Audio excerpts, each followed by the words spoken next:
నమస్తే, welcome to ఆర్కేఎల్ TV news. బులెటిన్లో ముందుగా హెడ్లైన్స్ చూద్దాం. ఆత్మకూరు మాజీ సర్పంచ్ పర్వతగిరి రాజుపై ఆర్కేఎల్ టీవీ ప్రత్యేక కథనం. ఫార్మాసిటీ మాకొద్దంటూ జాతీయ రహదారిపై 3 గంటల పాటు రైతులు ఆందోళన. కామారెడ్డిలో గత 2 రోజులుగా కురుస్తున్న భారీ వర్షాలతో చెరువులు, కుంటలు, వాగులు పొంగి పొర్లుతున్నాయి. గ్రామీణాభివృద్ధి, గ్రామీణ మంచినీటి సరఫరా శాఖలపై మంత్రి సీతక్క అధ్యక్షతన ఉన్నత స్థాయి సమీక్ష ప్రారంభం. కొమరం భీం ఆసిఫాబాద్ జిల్లా జైనూర్ మండలంలో తీవ్రంగా గాయపడ్డ ఆదివాసీ మహిళను గాంధీ ఆసుపత్రిలో పరామర్శించిన సీతక్క. తెలంగాణ ప్రభుత్వం మద్య రహిత నిర్మూలనకు తీవ్రంగా కృషి చేస్తుందని హన్మకొండ డ్రగ్స్ అండ్ కెమిస్ట్రీ జిల్లా అధ్యక్షులు శ్రీనివాస్. అధికారులు, ప్రజాప్రతినిధులు ఎన్ని ఇబ్బందులు పెట్టినా ప్రజలకు ఇచ్చిన హామీల కోసం నా ప్రాణం పోయినా తగ్గేదే లేదంటూ ముందుకు సాగారు. ఆత్మకూరు మాజీ సర్పంచ్ పర్వతగిరి రాజుపై ఆర్కేఎల్ టీవీ ప్రత్యేక కథనం. అప్పటి ఎమ్మెల్యే నా పార్టీకి రావాలంటూ నన్ను నానా ఇబ్బందులు పెట్టారు, చేరసాలలో పెట్టారు. 5 ఏళ్ల పాలనలో కోర్టు, జైలు చుట్టూ తిరుగుడే నా పాలన సాగిందన్నారు. నేను పార్టీలో చేరలేదు, కాంగ్రెస్ పార్టీని నమ్ముకొని ఉన్న ఆ పార్టీయే నా జీవిత లక్ష్యం. గ్రామాన్ని దేశ స్థాయి గుర్తింపుకు తీసుకుపోయిన ఘనత సర్పంచ్దే. ఆత్మకూరు ఏ గల్లీలో చూసినా శుభ్రంగా ఎంతో నీట్గా ఉంటుంది. ప్రజల కోసం దేవాలయం, మార్కెట్, గార్డెన్, బతుకమ్మ ఉత్సవాలకు ప్రత్యేకంగా స్థలాన్ని కేటాయించాను. ప్రభుత్వం నుంచి ఎలాంటి నిధులు రాకపోయినా తన దగ్గర ఉన్న సొమ్మునంతా తాకట్టు పెట్టి, చివరికి తన భార్యపై ఉన్న పుస్తెల్ తాడును తాకట్టు పెట్టి అభివృద్ధి చేశారు. ప్రజలకు ఇచ్చిన హామీలే నా ప్రధాన లక్ష్యం. ఆ లక్ష్యంతో ముందుకు సాగారు. అంతేకాదు, ఎన్ని ఇబ్బందులు పెట్టినా ప్రజలకు మాత్రం నేనున్నానంటూ భరోసా ఇచ్చాడు. హన్మకొండ జిల్లా ఆత్మకూరు గ్రామ సర్పంచ్ పర్వతగిరి రాజు గతంలో ఆర్మీలో పనిచేసి రిటైర్మెంట్ అయ్యారు. ఆర్మీలో భారత సరిహద్దులో పనిచేశారు. భారత సరిహద్దులో నిత్యం దేశానికి సేవ చేశారు. అదే లక్ష్యంతో ముందుకు సాగాను. గ్రామాన్ని కూడా అదే స్థాయిలో కంటికి రెప్పలా కాపాడుకుంటూ గ్రామాన్ని అభివృద్ధి నా ప్రధాన లక్ష్యం అంటున్నారు. నా పేరు పర్వతగిరి రాజు. నేను ఆత్మకూరు మాజీ సర్పంచ్. ముఖ్యంగా నేను సర్పంచ్గా ఇక్కడ ఎందుకు నిలబడ్డానంటే జనరల్గా మా ఆత్మకూరు ముందంజలో ఉండాలి. గత సర్పంచులు ఎందరు ఉన్నా ఆత్మకూరును ముందుకు తీసుకుపోలే. ఈసారి యువకునిగా నేను నిలబడి ఎంతో కొంత ఊరుకు నా వల్ల లాభం జరగాలని, ముందుకు పోవాలని, ప్రజల చేత ఎంతో కొంత ఫలానా పర్వతగిరి రాజు పర్లేదు అనిపించుకోవాలనే కసితోటి బీసీ బిడ్డనుగా నేను నిలబడి ఆత్మకూరును నా వంతు సహకారం ఎంతో చేయడం జరిగింది. కానీ ఇక్కడ ఉన్నటువంటి గత ఎమ్మెల్యే, గత ప్రభుత్వం ఎన్ని రకాలుగా అంటే మా ఆత్మకూరు ప్రజలందరికీ తెలిసిన విషయం ఇది. ఎన్ని ఇబ్బందులు పెట్టిందంటే ఇతన్ని ఎట్లయినా టీఆర్ఎస్ పార్టీలోకి గుంజుకోవాలని ఎన్ని ఇబ్బందులు పెట్టిందంటే 3 సార్లు సస్పెండ్ చేసి ఎన్నో ఇబ్బందులు పెట్టిండు. అయినా కానీ ఆత్మకూరును నేను 2 సంవత్సరాలు చేసిన. ఒక సర్పంచి ఎన్నుకోబడ్డ తర్వాత 5 సంవత్సరాలు కంపల్సరీ ఉండవలసిన అవసరం ఉండేది. కానీ గత ఎమ్మెల్యే 3 సార్లు సస్పెండ్ చేసిన. ఒక్క 2 సంవత్సరాలని ఎంతో ముందుకు తీసుకుపోయిందంటే మా నాన్న, అమ్మ నాన్న సంపాదించినటువంటి ఆస్తిని అమ్ముకొని బిల్లులు రాకుండా దాదాపు 1 కోటిన్నర వరకు అప్పులు తీసుకొని వచ్చి ఆత్మకూరును ఎంతో ముందుకు సాగించడం జరిగింది. ఒకటే లక్ష్యంగా నేను ఏం చేసిందంటే గ్రామాభివృద్ధి, దేశాభివృద్ధి ప్రథంలో ముందుకు తీసుకుపోవాలని చాలా కృషి చేసిన. అది మా ఆత్మకూరు ప్రజలందరికీ కూడా తెలుసు. గ్రామంలో ఉన్నటువంటి సీసీ రోడ్లు, సైడ్ డ్రైనేజీలు, శుభ్రత అన్ని రకాలుగా శుభ్రత చేయడం జరిగింది. కానీ రాష్ట్ర స్థాయి, జిల్లా స్థాయి ఆత్మకూరు మేజర్ గ్రామ పంచాయతీ నేషనల్ అవార్డు కూడా రావడం జరిగింది. కానీ ఎలక్షన్ కోడ్ వల్ల ఆగిపోవడం జరిగింది. దీన్ని ఉద్దేశించి మా ఆత్మకూరు ప్రజలు కూడా నాకు ఎంతో సహకరించారు. ఆత్మకూరు గ్రామంలో నా వంతు సహకారం ఎంత అంటే ఆత్మకూరు గతంలో కంటే ఇప్పుడు అద్దం లెక్క తయారైన విషయం గ్రామ ప్రజలందరికీ తెలిసిన విషయం ఇది. కానీ గత ఎమ్మెల్యే ఇయ్యలేదు, ఎన్నో ఇబ్బందులు పెట్టిండు. అయినా కానీ నేను సర్పంచ్కి నేనైతే గెలవడానికంటే ముందు ఏదైతే నా మేనిఫెస్టోలో పెట్టినో అవి మాత్రం సూచన తప్పకుండా అన్నీ చేయడం జరిగింది. ఇంకా రావాల్సిన బిల్లులు 42 లక్షల బిల్లులు పెండింగ్ ఉన్నాయి. అవి అట్నే ఉన్నాయి, ఇంతవరకు ఏం తీసుకోలేదు. కానీ ఇప్పుడు అనిపిస్తుంది గత పాలకులు నన్ను ఎంత ఇబ్బంది పెట్టిళ్ళు ఏం చేసిర్రు అనేది ఇక చెప్పుకోవద్దు. అది ఎందుకనంటే ఈరోజు ఈ మీడియా ముఖంగా నేను మాట్లాడుతున్నా కానీ లోపల ఆవేదన ఎట్లున్నదనంటే నా భార్య మీద ఉన్నటువంటి పుస్తకాలు కూడా నేను వాస్తవంగా ఇప్పుడు మీరు ఏదో ఆత్మకూరు సర్పంచ్ ఇట్లా చెప్తానని అనుకోవద్దు దయచేసి. ఇప్పుడు మా భార్య మెల్లో పచ్చని తాడు ఉన్నది, అది కూడా కుదరబెట్టి ఆత్మకూరు అభివృద్ధికి నేను ఎంతో వర్క్ చేసినా అది గ్రామ ప్రజలందరికీ తెలిసిన విషయమే. ఇంకా ఆత్మకూరులో మార్కెట్ వ్యవస్థ, ఇంత పెద్ద గ్రామ పంచాయతీకి మార్కెట్ వ్యవస్థ లేదని నేను ఒక 2 గుంటలు ఉన్నటువంటి భూమిని ఎకరన్నర దాదాపు ఇప్పుడు అది వాల్యూ ఒక 3 కోట్లకు ఉంటుంది. రైతు వేదిక అనేది గత టీఆర్ఎస్ పార్టీ కట్టుకోవడానికి నిధులు ఇచ్చింది కానీ ల్యాండ్ లేదు. ల్యాండ్ లేకపోతే దాన్ని 2 కోట్లన్నర మొరం పోసి జీపీ నిధుల నుంచి అది చేయడం జరిగింది. నర్సరీ లేదు. అప్పుడు ఉన్నటువంటి మా చెరువు పక్కన సంవత్సరానికి అటువంటి బతుకమ్మ అక్కడ కూడా జాగ లేదు. లేకపోయినా అక్కడ ఎంత లోతు అంటే దాదాపు 3 గోళ్ళ లోతున్న దానికి కూడా జీపీ నిధుల నుంచి మొరం పోసి 1 ఎకరం 5 గుంటలు చేయడం జరిగింది. దాదాపు నేను ఈ సర్పంచ్ గెలిచిన కాంచెలు ఒక 2 ఇయర్స్లోనే దాదాపు ఒక 4 నుంచి 4.5 ఎకరాలు అంటే దాదాపు ఈరోజు రేటు ప్రకారంగా ఒక 7 నుంచి 8 కోట్ల ఆస్తి గ్రామ పంచాయతీకి చేయడం జరిగింది. అది ఆ ఎమ్మెల్యే ఊర్చుకోక వీడిని తీసుకుంటే, ఈ సర్పంచ్ని తీసుకుంటే నేను గెలవడానికి అనుకూలంగా ఉంటుందని బాగా ఎన్నో ఇబ్బందులు పెట్టినా కూడా ఏ రోజు నేను పోలేదు. నేను ఒకటే లక్ష్యంగా, సార్ మీరు కూడా రండి, మీరు కూడా గ్రామ అభివృద్ధికి మీ వంతు సహకారం చేయండి, నేను కూడా చేస్తా. నాకు ఒకటే లక్ష్యం, మా ఆత్మకూరు అద్దం లేకుండా ఉండాలి, అందరూ బాగుపడాలి అనే లక్ష్యంగా నేను వర్క్ చేయడం జరిగింది. నేనైతే గతంలో అంటే సర్పంచ్ కంటే ముందు నేను ఒక ఆర్మీలో పనిచేసిన. అక్కడైతే ఎట్లయితే డ్యూటీ చేసినో నిరంతరం 24 అవర్స్ డ్యూటీ ఉంటుంది ఒక్కొక్కసారి మాకు అక్కడ. అదేవిధంగా ఇక్కడ కూడా ఆత్మకూరులో కూడా 24 గంటలు ఏ పని చేసినా, ఎవరు ఫోన్ చేసినా, ఏం చేసినా ఇది ఇబ్బంది ఉన్నదంటే ఫోన్ చేయగానే 5 నిమిషాలకు 2 నిమిషాలకు అక్కడ ఉండి నిలబడి మా సిబ్బంది, వాస్తవంగా మా సిబ్బంది నేను వాళ్ళకు రుణపడి ఉంటా. ఎప్పుడు పోయినా ఈ పని చేయాలంటే అన్నం తినకున్నా సర్పంచ్ చెప్పిండు కదా అనే ఆలోచనతోటి నాకు 3 పూటల భోజనం చేస్తున్నామంటే ఆ భూమిని బలవంతంగా లాక్కోవాలి అని చూస్తున్న ప్రభుత్వం 2 పంటలు పండుతున్న భూములను స్వాధీనం చేసుకోవడం సమంజసం కాదన్నారు. రైతులు ఆందోళనకు దిగారు. ఎన్నోసార్లు భూములు ఇవ్వమని చెప్పినా పట్టించుకోవడం లేదని ఆందోళన చేస్తున్నారు. ఫార్మసిటీ మాకొద్దంటూ 3 గంటల పాటు రైతులు అధికారులని నిర్బంధించారు. బీదర్ నిజాంపేట్ జాతీయ రహదారిపై 3 గంటల పాటు రైతులు ఆందోళనకు దిగారు. ఇప్పటికైనా మా భూములను లాక్కవద్దంటూ వేడుకున్నారు. డిప్యూటీ కలెక్టర్ని, ఉన్నత అధికారులని నిర్బంధించారు రైతులు. 3 గ్రామాలకు చెందిన ప్రజలు ఆందోళనకు దిగారు. మా భూములు ఇవ్వం, దయచేసి ఇక్కడి నుంచి వెళ్లిపోమని అధికారులను వేడుకున్నారు రైతులు.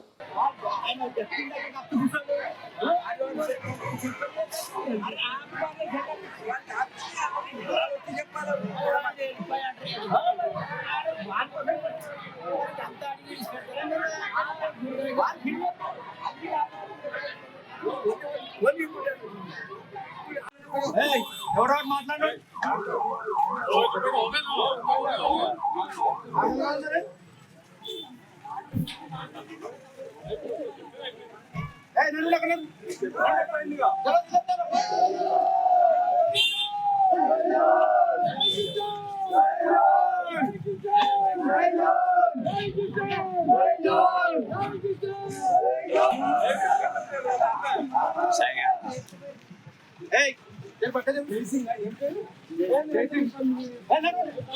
కామారెడ్డి పట్టణ సీఐ చంద్రశేఖర్ రెడ్డి మీడియాతో మాట్లాడుతూ కామారెడ్డి జిల్లా కామారెడ్డి పట్టణ ప్రజలకు పోలీస్ శాఖ తరపున తెలియజేయనది ఏమనగా, కామారెడ్డిలో గత 2 రోజులుగా కురుస్తున్న భారీ వర్షాలతో చెరువులు, కుంటలు, వాగులు, వంకలు పొంగిపొర్లుతున్నాయని, దయచేసి అటువైపు వెళ్లి సెల్ఫీలు, ఫోటోస్ తీసుకునే ప్రయత్నం చేయొద్దని కోరారు.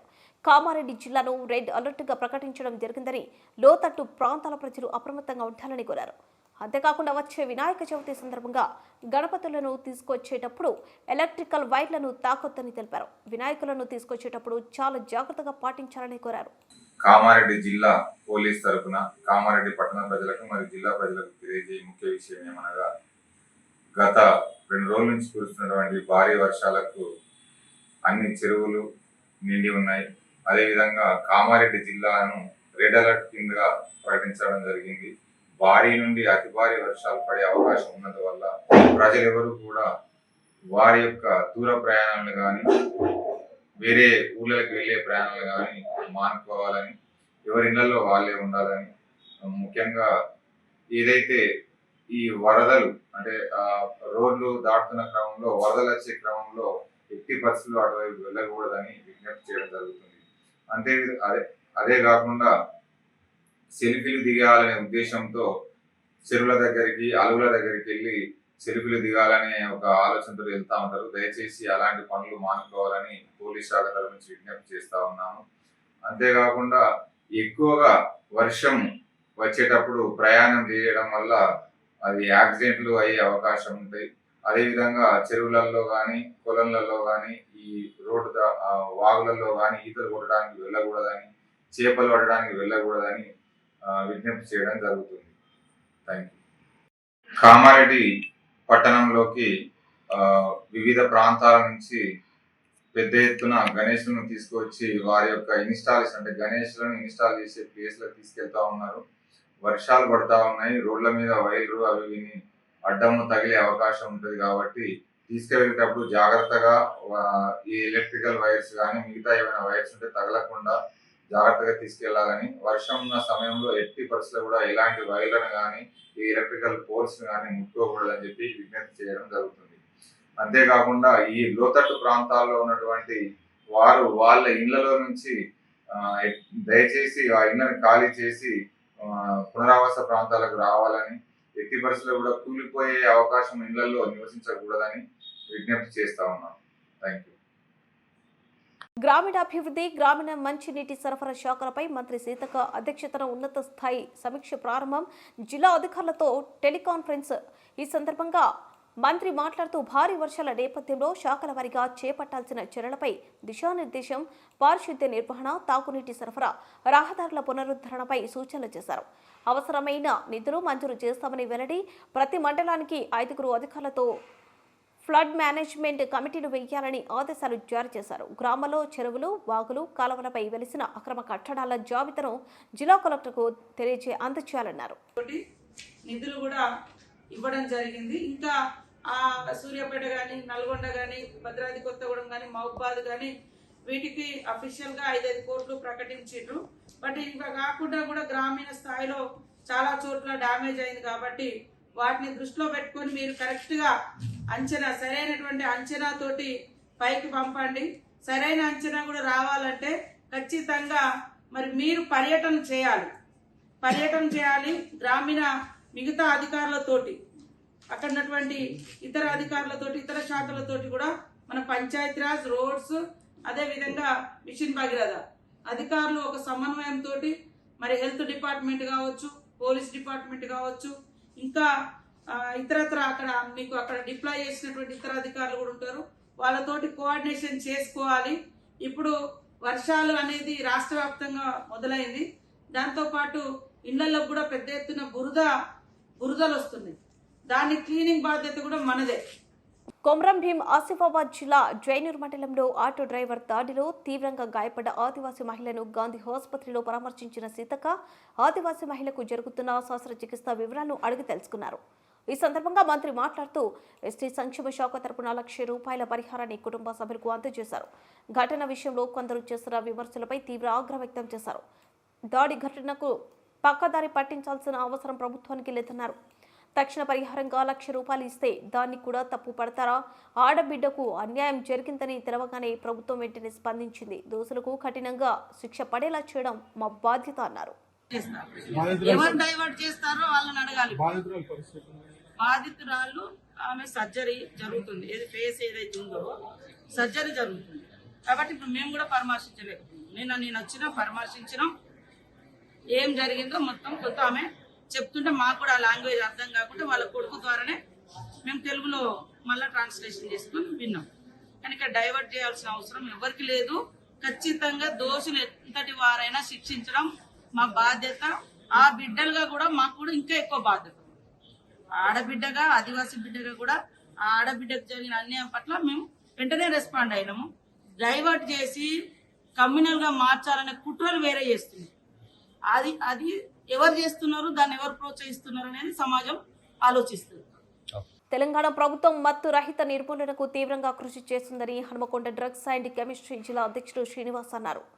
నేడు హనుమకొండ ప్రెస్ క్లబ్లో ఏర్పాటు చేసిన మీడియా సమావేశంలో మత్తు రహిత నిర్మూలన వాల్ పోస్టర్ విడుదల చేశారు. ఈ సందర్భంగా ఆయన మాట్లాడుతూ నగరంలో మెడికల్ షాపులు నిర్వహిస్తున్న డ్రగ్స్ మందులపై ఎప్పటికప్పుడు అధికారులతో తనిఖీలు నిర్వహిస్తున్నట్లు చెప్పారు. ప్రజలకు, విద్యార్థులకు అవగాహన కల్పించేందుకు కూడా ప్రత్యేకంగా టీంలు ఏర్పాటు చేశామన్నారు.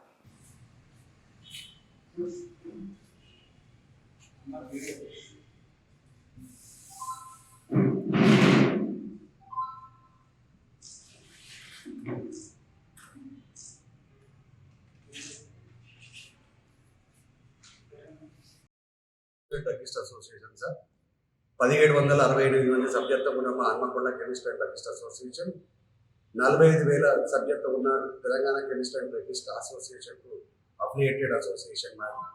ముఖ్యంగా మీ ముందుకు రావడానికి కారణం ఏమనగా హ్యాబిట్ ఫార్మింగ్ డ్రగ్స్ మరియు narcotic and psychotropic substances drugs అమ్మకూడదు, ప్రిస్క్రిప్షన్ అన్నింటినీ అమ్మాలనే ఒక నిర్ణయానికి వచ్చినాం మేము.